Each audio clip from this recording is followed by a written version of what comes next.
Kubikwa ukuthi laba bantu abatholakale lapha bathunjwe belele ebusuku emjondolo yaseBhambayi.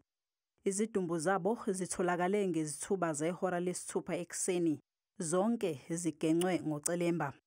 We found that 5 people were butchered to death, 3 in one sports field and other 2 on another sports field. And we were still trying to put together what could have led to the murders. Izisulu ziphakathi kweminyaka eyi-19 kuya ema-26. Amaphoyisa athe uma efika lana athola izidumbu ezintathu, athola nezinye futhi ezimbili endaweni eqhele ngekhilomitha ukusuka lapha.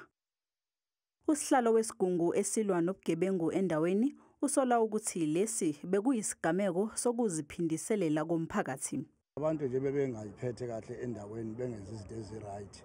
Okungase kwenzeke ukuthi ke gcine sekukanje kodwa ke izophuma ireport eqondile mhlambe ngokuhamba kosuku. Intukuthelo isiphezulu kakhulu kubantu ngoba bayahlukunyezwa la.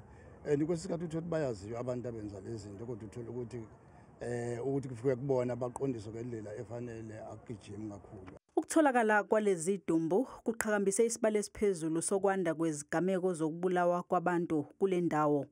Uphewa uthi umphakathi uyabika ngazo kodwa akukho okwenzekayo. Isehlakalo sehlele njengamanjena into nje eyinsakavukela umchilo wesidwaba eNanda eyenzekayo now and then kodwa kubuye ngathi mhlambe indaba yokuthi kufike ku solution ngeziwa kanjani ihamba ngonyawo lonwabu kakhulu. Abasolwa balindeleke ukuba bavele enkantolo maduze kanti ke asaziwa isizathu sokubulawa kwalaba bantu abahlanu.